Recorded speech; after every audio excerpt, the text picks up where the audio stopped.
Hello students, welcome to Gautam की क्लास। तो आज हम बीए फर्स्ट सेमेस्टर के हिंदी काव्य के क्वेश्चन पेपर के बारे में डिस्कस करेंगे, जो कि यह क्वेश्चन पेपर है दिसंबर 2021 का। तो आज हम इस क्वेश्चन पेपर के सभी क्वेश्चन का आंसर देखेंगे, सभी क्वेश्चन के बारे में डिस्कस करेंगे। प्रीवियस ईयर क्वेश्चन पेपर आपके लिए बहुत इंपॉर्टेंट होते हैं, क्योंकि प्रीवियस ईयर से आपके एग्जाम में क्वेश्चन जरूर पूछे जा सकते हैं। तो बने रहिए वीडियो के अंत तक। और वीडियो में आगे बढ़ने से पहले यदि आप हमारे चैनल पर नए हो तो सब्सक्राइब जरूर करें, जिससे आपको हमारे आने वाली न्यू वीडियो नोटिफिकेशन समय पर मिल सके। तो वही बिना टाइम वेस्ट के वीडियो को स्टार्ट करते हैं। यहाँ पर सेक्शन ए में आपके अति लघु उत्तरीय प्रश्न दिए जाते हैं, जिनमें से आपको 5 प्रश्न करने होते हैं। यहाँ पर आपको 5 प्रश्न दिए जाते हैं, सभी प्रश्न करने आपको अनिवार्य होते हैं। आपको इनका उत्तर लगभग 75 शब्दों में देना होता है। तो यहाँ पर आपके एग्जाम में फर्स्ट क्वेश्चन पूछा गया था, शुक्ल जी द्वारा लिखित हिंदी साहित्य के इतिहास की प्रमुख विशेषताएं बताइए। इसका उत्तर हो जाएगा यहाँ पर, आचार्य शुक्ल ने प्रथम काल का नामकरण प्रवृत्ति विशेष के आधार पर किया है, क्योंकि इस काल में वीरगाथाएं लिखी गई है। भक्ति काल में आध्यात्मिक प्रवृत्तियों की अधिकता है, इसलिए पहले उसे निर्गुण और सगुण 2 धाराओं में विभाजित किया गया। तत्पश्चात निर्गुण की ज्ञानाश्री तथा प्रेमाश्री, सगुण की रामाश्री तथा कृष्णाश्री 2-2 शाखाएं की गई। रीतिकाल में एक ही प्रवृत्ति प्रधानता रही, इसलिए उसे रीतिकाल अर्थात उत्तर मध्यकाल की संज्ञा दी गई। शुक्ल जी रीतिकाल नामकरण से स्वयं ही संतुष्ट नहीं थे। उन्होंने लिखा है, रीतिकाल के भीतर रीतिबद्ध रचना की जो परंपरा चली है, उसका उपविभाग करने का कोई संगत आधार मुझे नहीं मिला। आधुनिक काल में गद्य का आविर्भाव सबसे प्रधान साहित्यिक घटना है, इसलिए इस काल का नामकरण उन्होंने गद्य काल किया। इस प्रकार स्पष्ट होता है कि आचार्य शुक्ल द्वारा प्रस्तुत किया गया काल विभाजन अधिक स्पष्ट और वैज्ञानिक है। यहाँ पर नेक्स्ट क्वेश्चन है, भारतेंदु युगीन कविता की विशेषताएं बताइए। इसका उत्तर हो जाएगा यहाँ पर, भारतेंदु युग प्राचीन और नवीन का संक्रमण काल था, इसलिए भारतेंदु का ध्यान जहाँ परंपरागत मध्ययुगीन साहित्य उसकी भावधारा और उपादानों की ओर गया, तो दूसरी ओर देश की नवजागृति, नवीन आकांक्षाओं और नवीन चेतना की ओर भी गया। भारतेंदु जी ने साहित्य को लोक जीवन के समीप लाकर खड़ा कर दिया। उन्होंने नव चेतना से स्पंदित साहित्य का निर्माण तो किया ही, साथ ही खड़ी बोली को काव्य भाषा बनाने का सराहनीय कार्य भी किया। उन्होंने खड़ी बोली की दोनों शैलियों हिंदी और उर्दू को अपनाकर काव्य क्षेत्र में नई परंपरा का प्रवर्तन भी किया। भारतेंदु जी के काव्य में विषयों के वैविध्य के साथ साथ छंदों की भी विविधता है। उन्होंने स्वयं भी नवीन छंदों का निर्माण किया। यहाँ पर नेक्स्ट है, भक्तिकालीन कृष्ण भक्ति धारा की विशेषताएं बताइए। इसका उत्तर हो जाएगा यहाँ पर, कृष्ण काव्य धारा की मुख्य विशेषता इस प्रकार है। यहाँ पर आप अपने हिसाब से इसे शॉर्ट में भी लिख सकते हैं। यहाँ पर पहली दी गई है, कृष्ण लीला के रूप में कृष्ण के लोक रंजनकारी रूप का चित्रण। इसके अंतर्गत रासलीला, दान लीला, मान लीला, वंशीवादन, धेनुचारण, चीरहरण आदि का मनोरम वर्णन है। सभी कृष्ण भक्त कवियों ने कृष्ण को सखाया कांत मानकर उनकी भक्ति की है। कृष्ण काव्य धारा में श्रृंगार और वत्सल रस का प्राधान्य है। विषय वस्तु की मौलिकता, जिसमें कृष्ण के बाल रूप तथा किशोर रूप का मोहक वर्णन हुआ है। वात्सल्य, सख्य और माधुर्य भाव की भक्ति के चरमोत्कर्षण का प्रदर्शन। प्रकृति के रूप में वन, उपवन एवं यमुना आदि का चित्रण सर्वत्र मिलता है।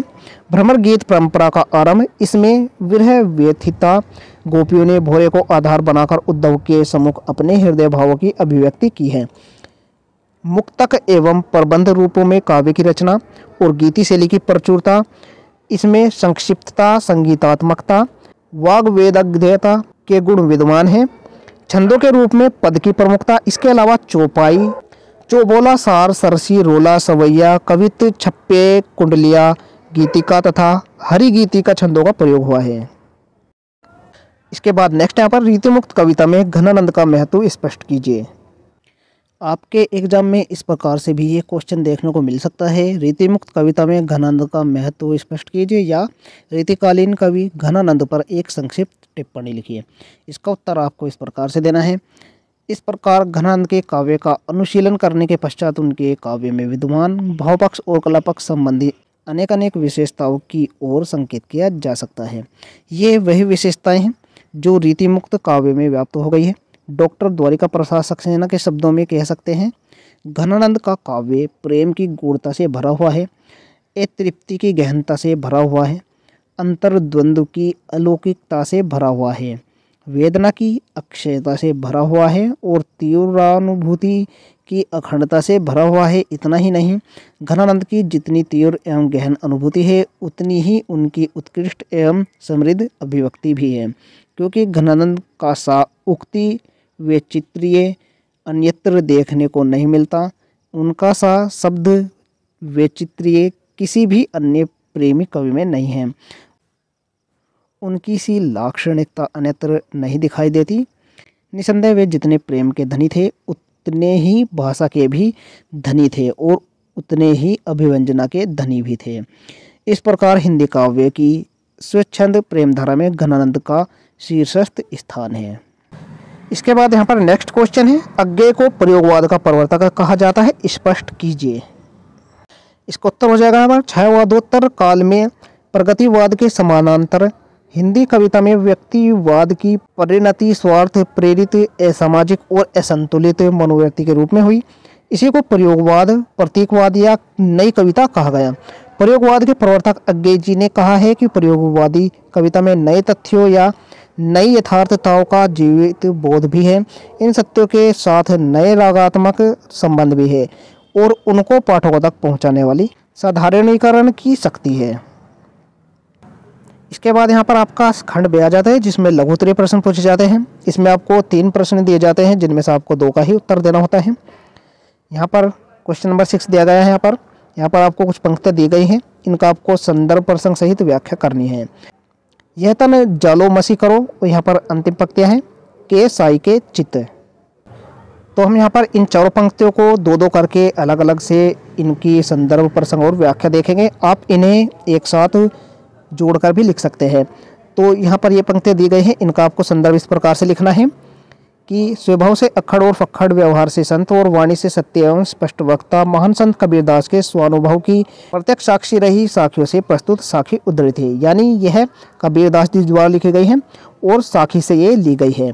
इसका प्रसंग आप यहाँ पर लिख सकते हैं। इस दोहे में संत कबीर जी कहते हैं, जीवात्मा रूपी विरहिणी अपना सर्वस्व मिटाकर अपने परमात्मा यानी प्रियतम के पास प्रेम का संदेश प्रेषित करने के लिए व्याकुल है।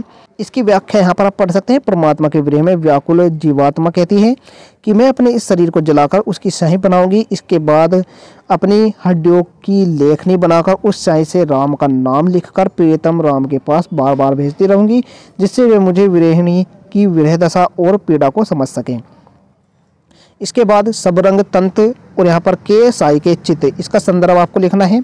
संदर्भ आपको सेम ही लिखना है। इसका प्रसंग भी आपको यहाँ पर प्रकार से लिखना है। कबीर ने प्रस्तुत साखी में प्रभु विरह से उत्पन्न भक्त के हृदय की स्थिति को स्पष्ट किया है।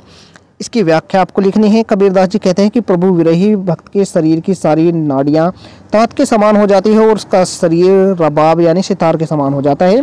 प्रियतम का विरह इस शरीर रूपी सितार को नित्य बजाता रहता है, किंतु इससे निकलने वाली ध्वनि को या तो प्रियतम प्रभु ही सुन पाते हैं या स्वयं विरही भक्त का चित्त कोई अन्य व्यक्ति इसे नहीं सुन पाता है। इसके बाद यहाँ पर प्रश्न नंबर 7 में कुछ पंक्तियाँ दी गई हैं। रूप निधान सुजान और यहाँ पर मनमोहन मोह के तारे। यहाँ पर आपको इसका संदर्भ लिखना है। रीतिमुक्त काव्य के प्रतिनिधि कवि, प्रेम के उन्मुक्त गायक और श्रृंगार के रस से अद्भुत चितेरे महाकवि घनानंद की प्रेम और श्रृंगार परक रचना सुजान हित से प्रस्तुत पद उद्धृत है। यानी ये जो पंक्तियाँ ली गई हैं वे महाकवि घनानंद द्वारा लिखी गई हैं और सुजान हित से उद्धृत यानी ली गई है। इसका प्रसंग आपको यहाँ पर लिखना है। इसके बाद आपको यहाँ पर व्याख्या भी लिखनी है। व्याख्या आप इस प्रकार से लिख सकते हैं, यहाँ पर आप पढ़ सकते हैं किस प्रकार से यहाँ पर व्याख्या लिखी गई है। इसके बाद यहाँ पर प्रश्न नंबर 8 में पल के मन के फेर पुजारी और प्राण रूप फिर से ढलने दो, ये कुछ पंक्तियाँ दी गई हैं। तो यहाँ पर सबसे पहले आपको इसका संदर्भ लिखना है। संदर्भ में आपको लिखना है प्रस्तुत पंक्तियाँ महादेवी वर्मा जी द्वारा रचित काव्य संग्रह दीप शिखा, जिसमें यह मंदिर का दीप नामक एक शीर्षक है जिससे यह पंक्तियाँ ली गई है। तो यह आपको इसका संदर्भ लिखना है। इसके बाद यहाँ पर प्रसंग में आपको लिखना है व्यक्ति बाह्याडंबर करते करते मर जाता है, किंतु उस परमात्मा के दर्शन की उसे एक झलक भी नहीं मिल पाती, उसके लिए प्राणों को जलाना ही पड़ता है। इसी का वर्णन महादेवी वर्मा ने प्रस्तुत काव्यांश में किया है। इसके बाद यहाँ पर आप व्याख्या देख सकते हैं। व्याख्या आपको खुद से तैयार करनी है। यहाँ पर मैंने आपके सामने लिख दी है। महादेवी वर्मा संपूर्ण संसार को एक पुजारी के रूप में देखती हुई कहती है कि जिस प्रकार पुजारी माला के मन को यानी दानों का जाप करके अपनी पूजा को समाप्त करके विश्राम करता है, उसी प्रकार ये विश्व भी क्षणों और पलों रूपी दोनों की गणना करता हुआ अंत में मृत्यु रूपी चिर निंद्रा में सो गया है। यहाँ पर आप देख सकते हैं इसकी व्याख्या आपको खुद से ही तैयार करनी है।